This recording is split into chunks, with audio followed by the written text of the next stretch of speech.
आज जो है हम लोग घटना चक्र के हिस्ट्री सेक्शन को देखेंगे और आपका ये हिस्ट्री सेक्शन में मॉडर्न हिस्ट्री के अंतर्गत अगर हम बात करेंगे तो आधुनिक भारत में शिक्षा का विकास को हम लोग देखते हैं। पहले डिटेल देखते हैं, देन आफ्टर हम लोग जितने भी MCQs हैं, जो भी आपके प्रीवियस ईयर एग्ज़ाम से रिलेटेड यहाँ पे प्रश्न पूछे गए हैं वो आपको हम देखेंगे। ठीक है, तो चलिए यहाँ पे देख लेते हैं। आधुनिक भारत में शिक्षा का विकास की बात करें तो यहाँ पे बताया जा रहा है कि वारन हेस्टिंग्स ने 1780 ईस्वी में क्या किया कि ने कलकत्ता में मदरसा की स्थापना की। कब? तो 1780 में वारन हेस्टिंग्स के द्वारा कलकत्ता में मदरसा की स्थापना की जाती है। उसके अलावा इसके प्रथम प्रमुख यानी नाजिन मौलवी मुइज उद्दीन थे। ठीक है, नाम क्या था प्रमुख? अगर मौलवी कहे तो आपका मुइज उद्दीन थे। ठीक है, इस मदरसे में बताया जा रहा है कि मदरसे में फ़ारसी, अरबी और आपका मुस्लिम कानून पढ़ाया जाता था और इसके स्नातक ब्रिटिश राज्य में दुभाषीय के रूप में सहायता करते थे। ठीक है,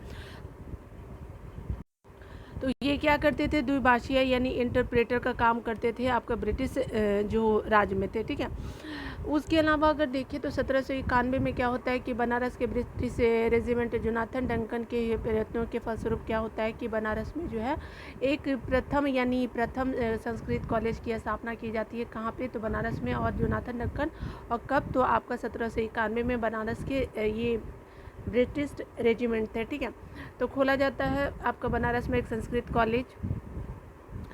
इसका उद्देश्य क्या था? तो हिंदुओं के धर्म और साहित्य और कानून का अध्ययन करना था। मेनली यहाँ उद्देश्य यही था। पेरिस की रॉयल सोसाइटी के सदस्य जो रहे हैं आपके माइकल मधुसूदन को प्रदान किया गया है। और अगर बात करें तो इनका माइकल मधुसूदन के नाम पे जो है वो आपका बंगाल में कॉलेज भी है, माइकल मधुसूदन कॉलेज। ठीक है, उसके अलावा अगर बात करें तो आपका यहाँ पे बताया जा रहा है कि वारन हेस्टिंग्स के काल में चार्ल्स विलियम्स ने भगवद गीता का प्रथम आंग्रेजी अनुवाद किया, यानी अंग्रेजी में अनुवाद किया। और किसके काम में? तो आपका जो है वारन हेस्टिंग्स के काल में, जिसकी प्रस्तावना स्वयं वारन हेस्टिंग्स ने लिखी थी। यानी भगवत गीता की प्रस्तावना किसने लिखी थी? तो वारन हेस्टिंग्स ने लिखी थी। विल्किंस ने फारसी एवं बांग्ला मुद्रण के लिए ढलाई के अक्षरों का आपका क्या किया कि आविष्कार किया। विल्किंस ने क्या किया? फारसी और बांग्ला मुद्रण के लिए ढलाई के अक्षरों का आविष्कार किया। हॉर्न हेड ने क्या किया कि 1778 में संस्कृत व्याकरण आपका प्रकाशित किया। उसके अलावा अगला बताया जा रहा है कि सर विलियम जोन्स जो थे वो आपके वारन हेस्टिंग्स के समय कलकत्ता, यानी आपका कहने का मतलब कि कलकत्ता उच्च न्यायालय के क्या थे? तो ये आपके न्यायाधीश नियुक्त हुए थे। ठीक है, कौन? तो आपके जो है सर विलियम जोन्स। ठीक है, और बाद में क्या होता है कि आपका जो है 1700 इनकी प्रेरणा पर 1784 में क्या होता है कि एशियाटिक सोसाइटी की स्थापना की गई। उसके अलावा अगर देखेंगे तो ये स्वयं इसके सभापति बन गए। कौन? तो सर विलियम्स जॉन्स जो थे 1784 में एशियाटिक सोसाइटी की स्थापना करते हैं और स्वयं इसके क्या बन जाते हैं? तो सभापति नियुक्त होते हैं। इस संस्था ने अगर बात करें तो एशियाटिक रिसर्चेज नामक पत्रिका के माध्यम से भारत के अतीत को प्रकाश में लाने का प्रयास भी करा। ठीक है, अगर बात करें यहाँ पे बताया जा रहा है कि इसी क्रम में जो है 1789 ईस्वी में क्या होता है कि कालिदास रचित अभिज्ञान शकुंतलम का अंग्रेजी में क्या किया जाता है? अनुवाद किया जाता है। और आपका जो है इसके 5वें संस्करण को प्रकाशित किए गए। उसके अलावा अगर 1854 की बात करें तो इसमें क्या होता है कि पश्चात शिक्षा के विकास में हुई प्रगति की समीक्षा के लिए 1882 में क्या होता है? तो डब्ल्यू हंटर की अध्यक्षता में एक आयोग नियुक्त होता है। किस लिए? तो ये पश्चात शिक्षा की प्रगति के लिए नियुक्त किया जाता है, की समीक्षा किया जाएगा। आपका कब? तो आपका 1882 में। उसके अलावा अगर बात करें तो इसे आयोग की रिपोर्ट में ही जो प्राथमिक 1882 की रिपोर्ट में ही क्या होता है कि आपका प्राथमिक शिक्षा के सुधार और विकास पर क्या किया जाता है? विशेष जोर दिया जाता है। और राष्ट्रीय शिक्षा के क्षेत्र में सर्वप्रथम 8 नवंबर 1905 को रंगपुर नेशनल कॉलेज की स्थापना हुई थी। कहाँ पे? तो आपका 8 नवंबर 1905 को होता है। अगर बात करें यहाँ पे बताया जा रहा है कि 16 नवंबर आपका जो है 1905 में कलकत्ता में एक सम्मेलन का आयोजन किया जाता है। इस सम्मेलन में जो है राष्ट्रीय साहित्यिक और वैज्ञानिक और तकनीकी शिक्षा देने के लिए राष्ट्रीय शिक्षा परिषद काउंसिल, यानी कहने का मतलब राष्ट्रीय शिक्षा परिषद नेशनल काउंसिल ऑफ एजुकेशन स्थापित करने का क्या किया गया? फैसला हुआ। और 15 अगस्त 1906 को क्या होता है कि राष्ट्रीय शिक्षा परिषद की स्थापना की गई। 1813 में क्या होता है कि चार्टर अधिनियम के तहत अगर बात करें तो प्रतिवर्ष शिक्षा के लिए 1 लाख रुपये आपका खर्च करने की व्यवस्था की। सैंडल आयोग ने शिक्षा से संबंधित था।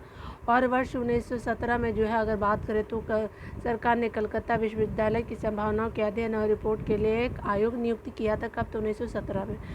उसके अलावा अगर बात करें यहाँ पे तो डॉक्टर M.E. सैडलर जो है, जो लीड्स विश्वविद्यालय के उप कुलपति थे, इसके अध्यक्ष बने हैं। ठीक है। उसके अलावा अगर बात करें तो इसके आयोग के सदस्य 2 जो थे वो भारतीय भी थे। कौन से थे? तो आपका डॉक्टर आशुतोष मुखर्जी और डॉक्टर जियाउद्दीन अहमद भी थे। ठीक है। इस आयोग को क्या करना था? तो कलकत्ता विश्वविद्यालय की शिक्षा पे अपनी रिपोर्ट देने को क्या कहा गया? तो कहा गया था कि आप अपना शिक्षा पे अपनी रिपोर्ट दीजिए, कलकत्ता विश्वविद्यालय की शिक्षा पर देना था। और इस विचार का यह विचार था कि इस आयोग का यह विचार था कि अगर विश्वविद्यालय शिक्षा का सुधार करना तो माध्यमिक शिक्षा का आपको सुधार आवश्यक है। भारतीय शिक्षा पद्धति में भाषा संबंधी विवाद पर अपना विवरण देने के लिए विलियम बेंटिक ने अपने काउंसिल के विधि सदस्य आपका क्या किया? तो लॉर्ड मैकाले की लोक शिक्षा समिति का एक प्रमुख नियुक्त किया। मैकाले ने अगर बात करें तो मैकाले ने क्या किया कि भारत में शिक्षा हेतु अंग्रेजी भाषा का क्या किया? समर्थन किया। भारत के लोग आप अपने वैश्विक काल में अधोमुखी निस्यंदन सिद्धांत शिक्षा के क्षेत्र से संबंधित था और इसमें बताया जा रहा है कि इस सिद्धांत का अर्थ था कि शिक्षा समाज के उच्च वर्ग को ही दी जाए। इस वर्ग से छन करके इस वर्ग से क्या होगा? उच्च वर्ग से छन कर क्या होगा? तो शिक्षा का असर है वो जन सामान्य तक नीचे जन समान तक पहुँचेंगे। आगे अगर देखिए बात कहा जा रहा है कि भारत में अगर बात करें तो आपके आधुनिक शिक्षा की नींव अगर बढ़ती है तो 1835 के लॉर्ड मैकाले के स्मरण पत्र से पड़ती है। ठीक है। उसके अलावा अगर बात करें तो मैकाले ने अपने रीति रिवाजों के लिए अपना तिरस्कार इन शब्दों में किया था। भारतीय रीति रिवाजों को वो तिरस्कार करते हुए एक शब्द का प्रयोग करते हैं। तो आपका बात बताया जा रहा है कि उसके द्वारा जो शब्द है यूरोप के एक अच्छे पुस्तकालय की एक अलमारी, एक कक्ष, भारत और अरब के समस्त साहित्यों से अधिक मूल्यवान है। किसके? यूरोप की। ठीक है। तो लॉर्ड विलियम बेंटिक के काल में बताया जा रहा है कि आपका 7 मार्च 1835 को आपका प्रस्ताव द्वारा मैकाले का क्या किया? दृष्टिकोण क्या किया गया कि आप जो है मैकाले का दृष्टिकोण अपना लिया। ठीक है। उसके अलावा अगर बात करें तो governor general Lord William Cavendish जो बेंटिक के शासनकाल में 7 मार्च 1835 को क्या होता है कि लॉर्ड मैकाले के प्रस्ताव को स्वीकृत कर भारत में जो है अंग्रेजी को शिक्षा का क्या किया कि माध्यम बनाया गया। अगर बात करें यहाँ पे जो 1835 का जो है लॉर्ड मैकाले का प्रस्ताव, तो भारत में अंग्रेजी शिक्षा की ये क्या मैग्ना कार्टा कहे जाने वाले आपका 1854 के चार्ल्स वुड के डिस्पैच को आधार बनाकर के लंदन विश्वविद्यालय की तर्ज पर ब्रिटिश भारत में 3 विश्वविद्यालय कलकत्ता, मद्रास और बम्बई की स्थापना 1857 में की गई। D.K. कर्वे के प्रयत्नों से बम्बई में जो है एक प्रथम विश्वविद्यालय की स्थापना हुई। यह महाराष्ट्र के समाज सुधारक और सामाजिक कार्यकर्ता थे। ठीक है। कौन? तो D.K. कर्वे। ठीक है। पहली महिला यूनिवर्सिटी अगर बनाने का श्रेय जाता है तो वो आपके D.K. कर्वे जी को जाता है। इन्होंने आपके जो है वो विधवाओं के उत्थान के लिए जो है आपका उत्थान के लिए भी विधवा विवाह प्रतिबंध निवारक मंडली की भी स्थापना की। किसने? तो D.K. कर्वे जी ने।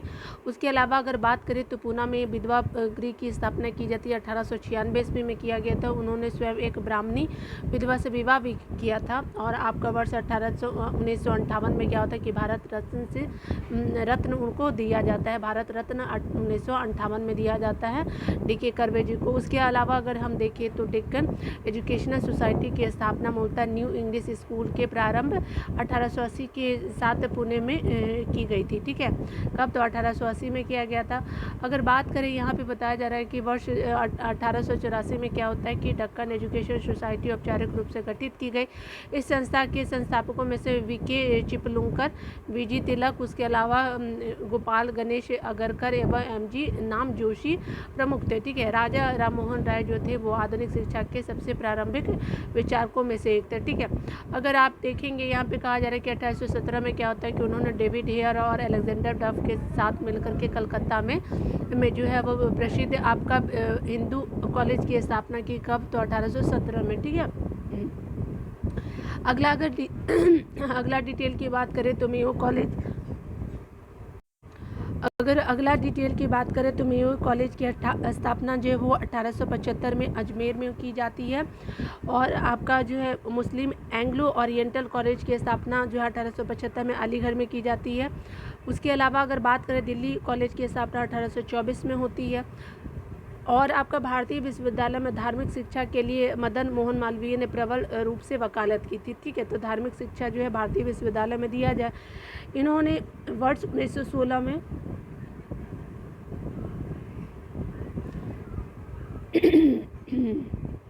बनारस हिंदू विश्वविद्यालय की स्थापना की। वर्ष 1919 से 1939 तक इसके आपके BHU जो बनारस हिंदू विश्वविद्यालय के कुलपति भी रहे थे। उसके अलावा अगर बात करें तो इन्होंने Hindustan the Indian union Abhyudaya एवं मर्यादा नामक पत्र पत्रिकाएँ क्या की थी, तो प्रकाशित भी करी थी, ठीक है। तो ये इस तरह से हमने डिटेल पूरा एनालाइज करा, पूरा डिटेल में हमने पढ़ा। तो चलिए अब हम लोग प्रश्न को उसको देख लेते हैं, क्या क्या चीज़ें हम लोगों को जाननी चाहिए। यहाँ पे बताया जा रहा है, अगर पहले प्रश्न की बात करें तो भारत में आपका बोला जा रहा है कि अंग्रेजों ने प्रथम मदरसा कहाँ स्थापित किया था, तो ये आपका कलकत्ता में किया था। और किसके द्वारा, तो वारेन हेस्टिंग्स ने 1780 में किया, ने कलकत्ता में आपका क्या किया कि मदरसा की स्थापना की थी, ठीक है। तो ये अगला देखिए, एशियाटिक सोसाइटी ऑफ बंगाल की स्थापना किसने की थी, तो ये आपका सर विलियम जोन्स थे। तो 1784 में क्या होता है कि आपका हेस्टिंग्स के सहयोगी सर विलियम जोन्स ने एशियाटिक सोसाइटी ऑफ बंगाल की स्थापना की, ताकि एशिया के सामाजिक तथा प्राकृतिक इतिहास, पुरातत्व संबंधी कला, विज्ञान एवं साहित्य का अध्ययन किया जा सके। 1791 में क्या होता है, तो बनारस के ब्रिटिश रेजिमेंट जोनाथन डंकन के प्रयत्नों के फलस्वरूप बनारस में एक प्रथम संस्कृत कॉलेज खोला गया, ठीक है। अगला देखिए, बताया जा रहा है क्या कि बनारस में जो है प्रथम संस्कृत महाविद्यालय की स्थापना किसने की, तो जोनाथन डंकन ने किया। ए आंसर बिल्कुल सही हो जाएगा। अगला अगर बात करें 4 का कथन और कारण को देखना है, तो यहाँ कहा जा रहा है कि बंगाल की एशियाटिक सोसाइटी की स्थापना वारेन हेस्टिंग्स के काल में हुई थी और उसने जो है सर विलियम जोन्स के पक्ष में उक्त विद्वत संस्था की अध्यक्षता का प्रस्ताव स्वीकार कर दिया था, ठीक है। और कारण क्या है, तो वारेन हेस्टिंग्स स्वयं एक उद्भट जो थे वो विद्वान और प्राच्य विद्या का प्रखर समर्थक था, जो संस्कृत उसके अलावा आपका फारसी और अरबी के आपके अध्ययन को प्रोत्साहित करता था, ठीक है। तो देख लेते हैं यहाँ पे क्या पूछ रहा है, तो यहाँ पे बताना है आपको, सही बताना है। तो यहाँ पे देखिए आपका जो है सही बताना है, तो ए और आर दोनों सही है, और आर जो है वो आपकी आर कथन ए की सही व्याख्या कर रहा है। तो ठीक है, चलिए डिटेल में देख लेते हैं यहाँ पे क्या बोला जा रहा है। यहाँ पे कहा जा रहा है कि अगर बात करें तो वारेन हेस्टिंग्स ने 1784 से 85 ईस्वी में क्या होता है कि वारेन हेस्टिंग्स जो है 1774 से 85 के मध्य दौरान क्या करते हैं कि बंगाल का गवर्नर जनरल थे, ठीक है। वह स्वयं एक उद्भट विद्वान एवं आपके प्राच्य विद्या का प्रखर समर्थक था। कौन? वारेन हेस्टिंग्स की बात हम कर रहे हैं। उसके अलावा अगर देखें तो जो आपके संस्कृत, फारसी और अरबी के अध्ययन को प्रोत्साहित करता है, उसके सहयोग और समर्थन से ही 1784 में बंगाल की एशियाटिक सोसाइटी की स्थापना हुई थी। तथापि उसने सर विलियम जोन्स के पक्ष में इस संस्था की अध्यक्षता का प्रस्ताव अस्वीकार कर दिया। Charles Wilkinson, Nathaniel head, Jonathan Duncan आदि ने क्या किया कि आपका वारेन हेस्टिंग्स के प्रश्न और समर्थन के तहत ही प्राच्य विद्या के अध्ययन में योगदान दिया था। चार्ल्स विल्किंसन द्वारा किए गए भगवत गीता की अंग्रेजी अनुवाद की प्रस्तावना वारेन हेस्टिंग्स ने ही लिखी थी, ठीक है। उसके अलावा अगर देखें तो यहाँ पे 2 बातों का जिक्र है, क्या है, तो आपके एशियाटिक सोसाइटी की स्थापना और वारेन हेस्टिंग्स द्वारा विलियम जोन्स के पक्ष में जो है इसकी अध्यक्षता स्वीकार न करना, ठीक है। तो ये हमने देखा कि यहाँ पे क्या है, 2 बातों का जिक्र, तो एशियाटिक सोसाइटी की स्थापना है और वारेन हेस्टिंग्स द्वारा विलियम जोन्स के पक्ष में इसकी अध्यक्षता स्वीकार न करना, ठीक है। वही कारण है, कारण में उसका स्वयं विद्वान होना एवं प्राच्य विद्या के अध्ययन को प्रोत्साहित करना वर्णित है, ठीक है।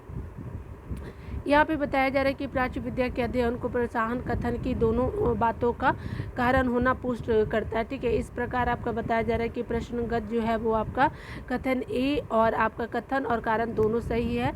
उसके अलावा जो है इस तरह से क्या होगा कि आयोग ने बी दिया था जो उचित नहीं है, इसका आंसर क्या होगा, तो आपका ए आंसर होगा। आयोग भी तो कम थोड़ी ना है, वो चाहे यूपीपीसीएस हो चाहे आपका दूसरा भी हो, अगर सुन रहे होंगे ना तो पनिश भी कर देंगे। देखिए यहाँ पे बताया जा रहा है कि निम्नलिखित में से किसे पेरिस की रॉयल एशियाटिक सोसाइटी की सदस्यता प्रदान की गई थी, तो किसको, तो ये माइकल मधुसूदन जी को किया गया था।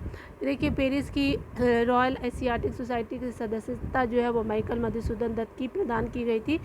और आपका बताया जा रहा है ला सोसाइटी एशियाटिक की द एशियन सोसाइटी की स्थापना अगर देखें तो 1822 में की गई।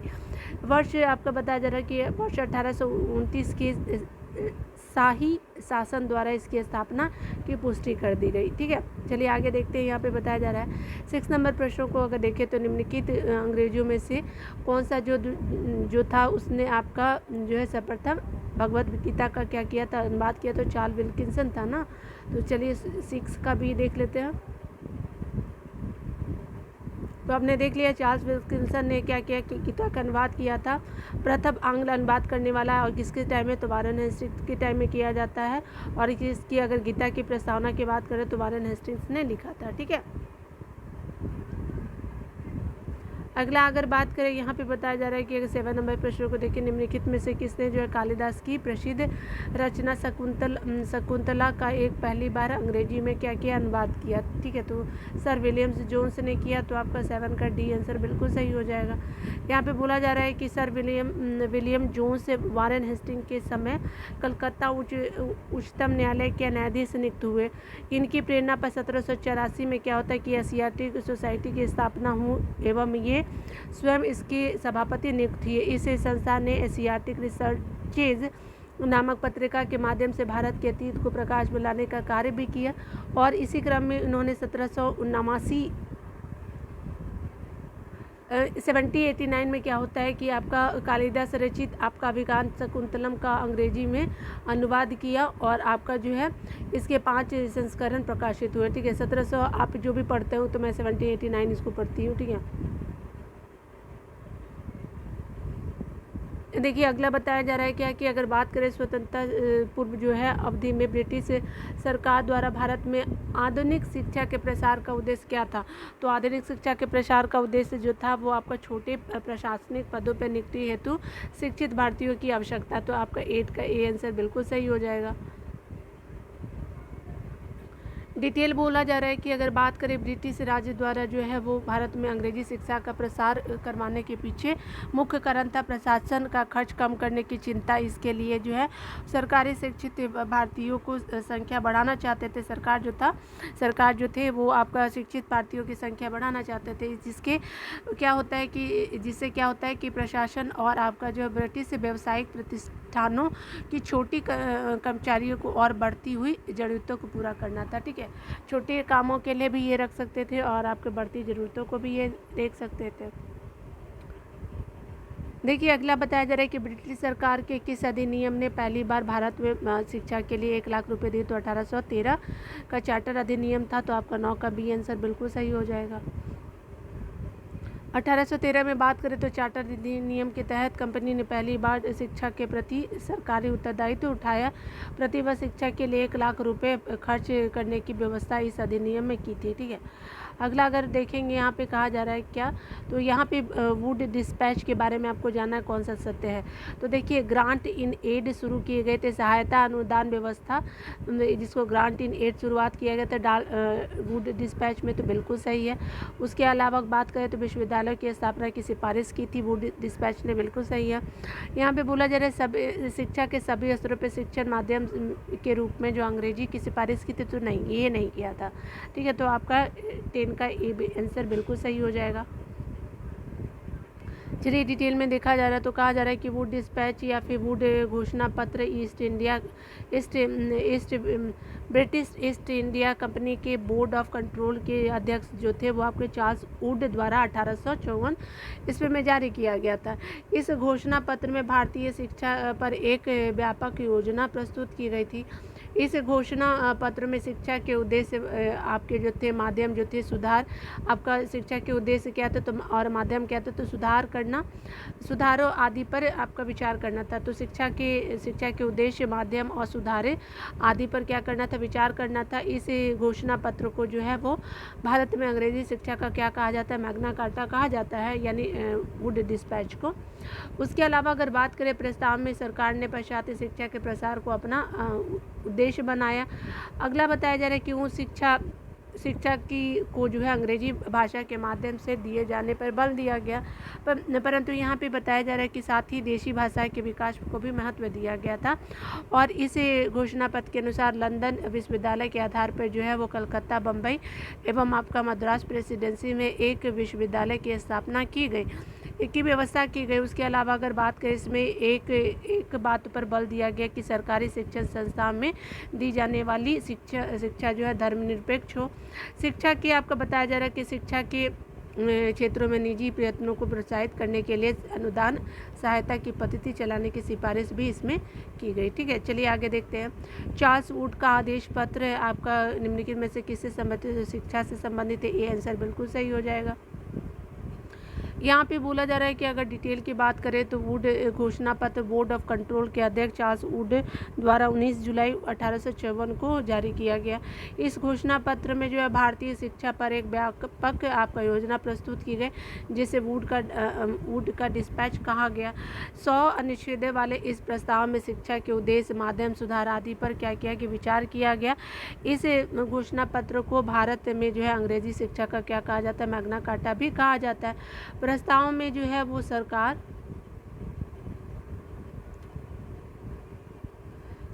ने जो है पाश्चात्य शिक्षा के प्रसार को अपना उद्देश्य बनाया। उच्च शिक्षा को अंग्रेजी भाषा के माध्यम से दिए जाने पर बल दिया, परंतु क्या होता है साथ ही देशी भाषा के विकास को भी महत्व दिया।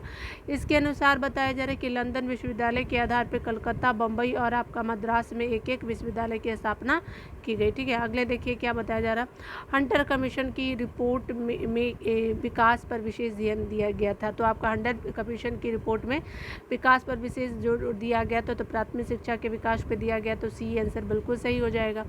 अगर बात करें यहाँ पे बताया जा रहा है कि अगर बात करें यहाँ पे तो 1854 ईस्वी में क्या होता है कि पाश्चात्य शिक्षा के क्षेत्र में हुई प्रगति की समीक्षा करने के लिए आपका 1882 में लॉर्ड इरविन ने क्या किया कि डब्ल्यू हंटर की अध्यक्षता में प्रथम भारतीय शिक्षा आयोग नियुक्त किया। ठीक है, इस आयोग की रिपोर्ट में जो है वो आपका प्रथम शिक्षा के सुधार और आपका विकास पर विशेष जोर दिया।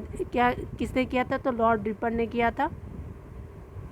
अगर यहाँ पे देखेंगे डिटेल की बात करें तो प्रथम अगला 30 नंबर प्रश्नों को देखिए तो प्रथम भारतीय शिक्षा आपके आयोग की नियुक्ति किसने और किस वर्ष किया, तो लॉर्ड रिपन थे। आपका 1882 में किया गया था, 1882 में।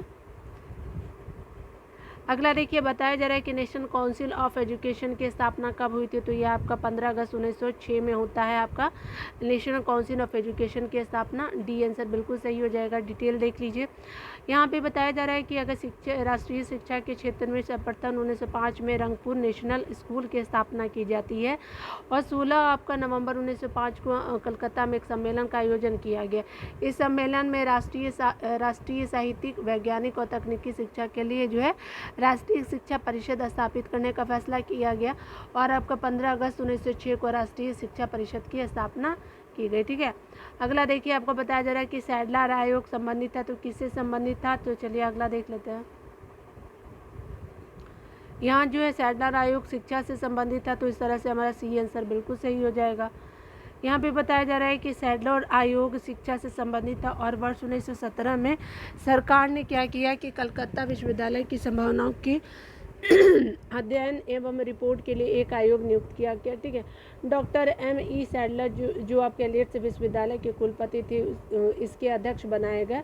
इस आपका आयोग का यह विचार था, इस आयोग का विचार था कि यदि विश्वविद्यालय शिक्षा का सुधार करना है तो आपको माध्यमिक शिक्षा का सुधार करना आवश्यक है। इसने वर्ष 1904 में विश्वविद्यालय अधिनियम की कड़ी निंदा की और यह बताया कि इससे कॉलेज और विश्वविद्यालय शिक्षा का ठीक ठाक समन्वय नहीं हो सकता। ठीक है, अगला अगर आप बात करें तो यहाँ पे 60 नंबर प्रश्नों को देखेंगे तो शिक्षा में सुधार हेतु ब्रिटिश सरकार ने सैडलर विश्वविद्यालय आयोग की स्थापना कब की, तो आपका 1917 में किया जाता है।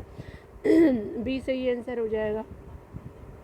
1902 में क्या होता है, लॉर्ड कर्जन ने 2 भारतीय सदस्यों को सम्मिलित करते हुए एक विश्वविद्यालय आयोग गठित किया। वे कौन थे, तो ये आपके डी हो जाएंगे। तो आयोग गठित किया तो भारतीय सदस्य में कौन थे, तो आपका सैयद हुसैन बिलग्रामी और न्यायमूर्ति आपका गुरुदास बनर्जी जी थे। आपका बी 17 का डी आंसर बिल्कुल सही हो जाएगा। यहाँ पे अगर डिटेल देखें तो वायसराय लॉर्ड कर्जन ने शैक्षणिक सुधारों के तहत 1902 में जो है वो सर टॉमस रेले की अध्यक्षता में एक विश्वविद्यालय आयोग का क्या किया, गठन किया। इस आयोग के सदस्य में 2 भारतीय सदस्य सैयद हुसैन बिलग्रामी और न्यायाधीश गुरुदास जो थे वो आपके गुरुदास बनर्जी को नियुक्त किया गया। ठीक है, इस आयोग द्वारा बनाए दिए गए सुझावों के आधार पर विश्वविद्यालय अधिनियम 1904 पारित किया गया। ठीक है, आगे देखिए, लॉर्ड मैकाले संबंधित थे तो किससे संबंधित थे, तो अंग्रेजी शिक्षा से संबंधित हो गया। 18 का सी आंसर बिल्कुल सही हो गया। अगला अगर डिटेल की बात करें तो यहाँ पे बताया जा रहा है कि अगर भारतीय शिक्षा पद्धति में भाषा संबंधी विवाद पर अपना विवरण देने के लिए विलियम बेंटिक ने अपने काउंसिल के विधि सदस्य लॉर्ड मैकाले को शिक्षा समिति का प्रमुख नियुक्त किया। ठीक है, मैकाले ने भारत में शिक्षा अंग्रेजी भाषा का क्या किया कि आपका भारत में शिक्षा हेतु अंग्रेजी भाषा का समर्थन मैकाले ने किया। ठीक है, देखिए यहाँ पे आपका अगला बताया जा रहा है 19 प्रश्नों को देखिए तो बोला जा रहा है कि भारत के औपनिवेशिक काम में अधोन्मुखी निस्यंदन सिद्धांत किस क्षेत्र से संबंधित है, तो ये शिक्षा क्षेत्र से है। यहाँ पे बताया जा रहा है कि भारत के औपनिवेशिक काल में अधोमुखी निस्यंदन सिद्धांत शिक्षा के क्षेत्र से संबंधित है। इस सिद्धांत का अर्थ था कि शिक्षा समाज के उच्च वर्ग को ही दी जाए और इस वर्ग से छनकर ही जो है शिक्षा का असर जन सामान्य तक पहुँच सके। मैकाले का कहना था कि सीमित संसाधनों में समस्त जनता को शिक्षित करना असंभव है, तो बड़े को पढ़ा दीजिए, छोटे अपने आप ही सीख जाएंगे। ठीक है, भारत की शैक्षणिक नीति में फिल्ट्रेशन थ्योरी के प्रतिपादक थे कौन, तो आपके मैकाले थे। 20 का बी आंसर बिल्कुल सही हो जाएगा। आपका अगला बताया जा रहा है कि भारत में आधुनिक शिक्षा की नींव किससे पड़ी थी, तो ये आपका लॉर्ड 1835 के मैकाले स्मरण पत्र से बना था। यहाँ पे बताया जा रहा है बी आंसर बिल्कुल सही हो जाएगा। भारत में आधुनिक शिक्षा प्रणाली की नींव 1835 के मैकाले के स्मरण पत्र से पड़ी। मैकाले ने भारतीय रीति रिवाजों को अपने तिरस्कार इन शब्दों में व्यक्त किया, यूरोप की एक अच्छी पुस्तकालय की एक अलमारी जो है, यानी यूरोप की एक अच्छी पुस्तकालय की एक अलमारी का एक कक्ष, ठीक है, भारत और अरब के समस्त साहित्य से अधिक मूल्यवान है। ठीक है, अरब के लिए भी इन्होंने इस तरह की प्रतिक्रिया व्यक्त की। उसके अलावा अगर बात करें लॉर्ड विलियम बेंटिक के काल में 7 मार्च 1835 के प्रस्तावों द्वारा मैकाले का दृष्टिकोण अपना लिया गया। ठीक है, तो चलिए 22 नंबर प्रश्नों को देखते हैं। हाँ, इस नंबर प्रश्न में कहा जा रहा है कि इसमें से आपको बताना है कि आपका जो है वो किससे या किन में से भारत में अंग्रेजी शिक्षा का नींव पड़ा था, तो आपका 1813 का चार्टर एक्ट था, या फिर आपका general committee on public instruction 1823 का था, या प्राच्यविधि या फिर आंग्ल विभाग था, क्या था। चलिए यहाँ देख लेते हैं, यहाँ पे डी तीनों हो जाएगा। ठीक है, तो 1 2 3 तीनों हो जाएगा, डी आंसर सही हो जाएगा। चलिए देख लेते हैं यहाँ पे, ईस्ट इंडिया कंपनी ने ओरिएंटल शिक्षा की प्रचलित प्रणाली को हतोत्साहित किया था। किसने? ईस्ट इंडिया कंपनी ने। पश्चिमी तथा पश्चिमी शिक्षा और अंग्रेजी भाषा को बढ़ावा दिया। 1813 के चार्टर अधिनियम में क्या होता है कि भारत में शिक्षा के प्रसार के लिए प्रतिवर्ष 1 लाख रुपए खर्च करने के प्रावधान को अपना लिया गया। 1823 में क्या होता है कि general committee of public instruction का गठन किया गया, जिसकी जिम्मेदारी शिक्षा के लिए क्या करना था, 1 लाख रुपए देने की थी। ठीक है, यानी ग्रांट करना था इसको। समिति में 10 यूरोपीय सदस्य शामिल थे। इसके बाद जो है governor general Lord William Cavendish Bentinck जो था, उसका पूरा नाम क्या था, गवर्नर जनरल जो था लॉर्ड विलियम कैवेंडिश बेंटिक। 1828 से 1835 का टाइम पीरियड इनका रहा है। कि का शासनकाल में क्या होता है कि 7 मार्च 1835 को लॉर्ड मेकाले के प्रस्ताव को स्वीकृत कर भारत में अंग्रेजों को उच्च शिक्षा का माध्यम मान लिया गया।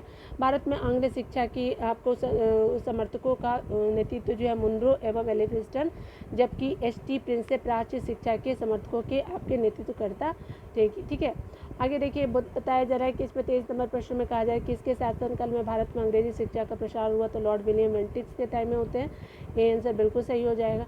डिटेल देख लीजिए तो कहा जा रहा है कि लॉर्ड आपका governor general Lord William Cavendish Bentinck के शासनकाल में 7 मार्च 1835 को लॉर्ड मैकाले के प्रस्ताव को स्वीकृत कर भारत में अंग्रेजी को उच्च शिक्षा का माध्यम क्या किया गया, मान लिया गया। भारत में अंग्रेजी शिक्षा के माध्यम आपके अंग्रेजी शिक्षा के समर्थकों का नेतृत्व मुनरो एवं एलिफिंस्टन ने किया, जबकि एच.टी. प्रिंसेप प्राच्य शिक्षा के समर्थकों के आपके नेतृत्व करता था। ठीक है, अगला अगर 24 नंबर प्रश्नों को देखिए तो भारत में प्रथम 3 विश्वविद्यालय यानी आपका कलकत्ता, मद्रास और आपका क्या है तो आपका बम्बई की स्थापना कब की गई थी, तो 1857 में किया गया था।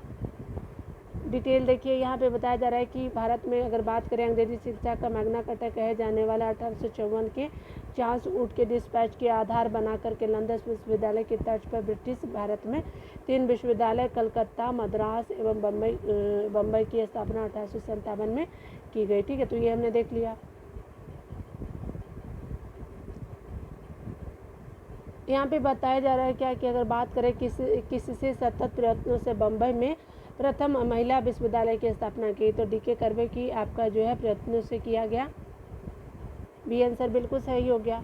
डी.के. कर्वे के सतत प्रयत्नों से 1916 में क्या होता है कि बम्बई में प्रथम महिला विश्वविद्यालय की स्थापना हुई। ये महाराष्ट्र के समाज सुधारक एवं सामाजिक कार्यकर्ता थे। इन्होंने विधवाओं के उत्थान के लिए विवाह प्रतिबंध निवारक मंडली की स्थापना की थी। 1896 ईस्वी में उन्होंने पूना में जो है विधवा गृह की स्थापना भी की थी। उन्होंने स्वयं एक ब्राह्मणी विधवा से विवाह भी किया और 1958 में क्या मिलता है उनको, तो भारत रत्न इन्हें दिया जाता है, डी.के. कर्वे जी को। अगला अब अगर बात करें तो आपका डेक्कन एजुकेशनल सोसाइटी की स्थापना कौन संबंधित, तो वीजी तिलक थे, तो 26 का सी आंसर हो जाएगा। यहाँ पे बताया जा रहा है कि डेक्कन एजुकेशनल सोसाइटी की स्थापना 1880 में जो है मूलतः न्यू इंग्लिश स्कूल के प्रारंभ के साथ पुणे में की गई थी। 1884 ईस्वी में क्या होता है कि डेक्कन एजुकेशनल सोसाइटी औपचारिक रूप से गठित की गई।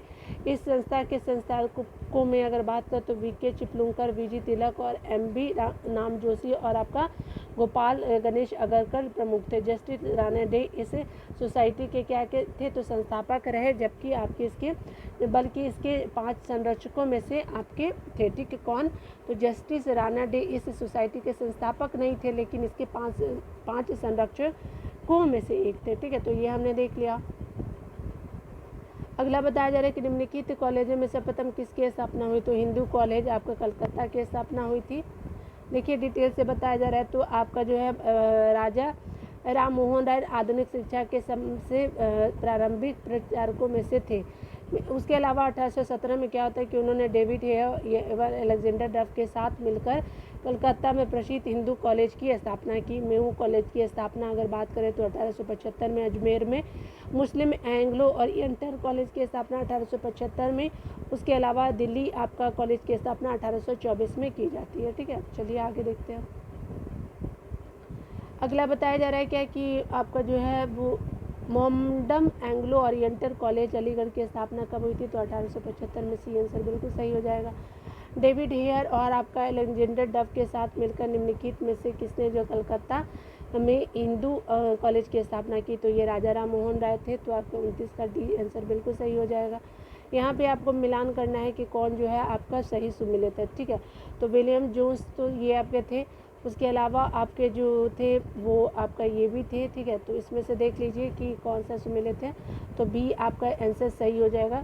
ठीक है, तो आपका क्या हो जाए, तो कलकत्ता में जो ये होगा वारेन हेस्टिंग्स हो जाएंगे। मदरसा की स्थापना सुमेलित है। ठीक है, आपका विलियम जोन्स बनारस में संस्कृत कॉलेज के ये संस्थापक नहीं रहते हो। आपका Arthur Wellesley fort William college के संस्थापक नहीं थे। ठीक है, तो आपका 30 का बी आंसर बिल्कुल सही होगा। देख लेते हैं तो यहाँ पे क्या है, तो विलियम्स जोन्स नहीं, आपका जोनाथन डंकन हो जाएगा। यहाँ पे क्या होगा, जोनाथन डंकन हो जाएगा। ठीक है। उसके अलावा अगर देख लेते हैं, चलिए हमने तो 2 देख लिया यहाँ पे।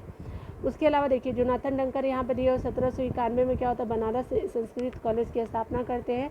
और कलकत्ता के मदरसा वारन हेस्टिंग 1780 में इसकी स्थापना करते हैं। विलियम आपके फोर्ट विलियम कॉलेज आपका लॉर्ड रिचर्ड कॉलेज वेलेजली 1800 में करते हैं। ठीक है, इस तरह से आपका क्या है, तो आपका बी आंसर बिल्कुल सही हो जाएगा। आगे देखिए यहाँ पे कहा जा रहा है कि आपका जो बताया जा रहा है कि वेलेजली ने कलकत्ता में फोर्ट विलियम कॉलेज की स्थापना की थी। किस लिए की थी, तो यहाँ पे किया था कि आपको यहाँ पे जो है आपका 31 का डी आंसर हो जाएगा। वह जो है ब्रिटिश नागरिकों को भारत में प्रशासन हेतु क्या करना चाहता, तो प्रशिक्षित करना चाहता था। ठीक है, तो वेलेजली ने कलकत्ता में क्या किया था, फोर्ट विलियम कॉलेज की स्थापना की थी। तो 32 का डी आंसर बिल्कुल सही हो जाएगा।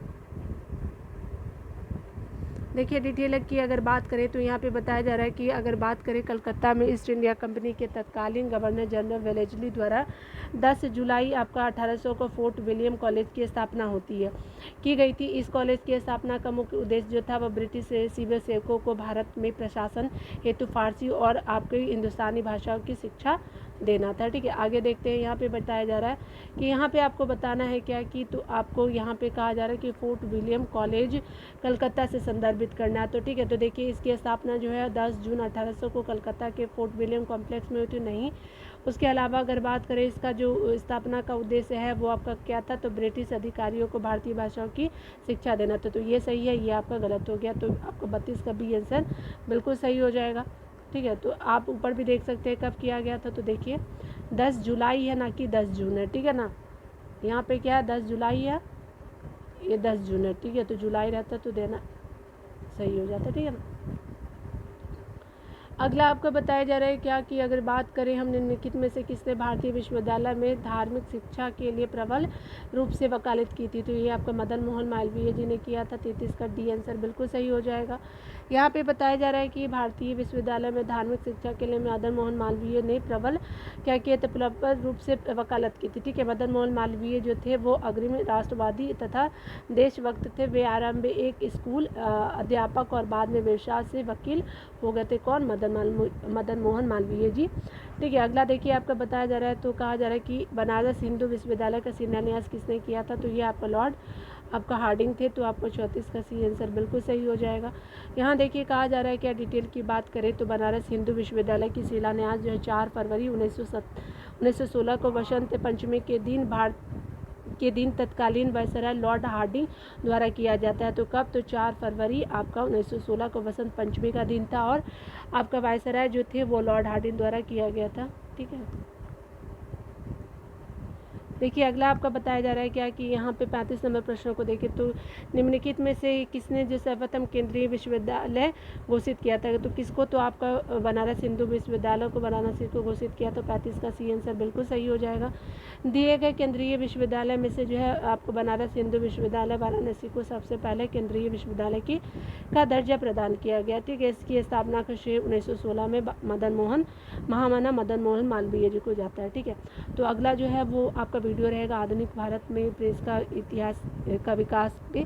तो आज के लिए वीडियो देखने के लिए बहुत बहुत थैंक यू। पढ़ते रहिए और इसी तरह अपने ख्याल रखिए। Take care.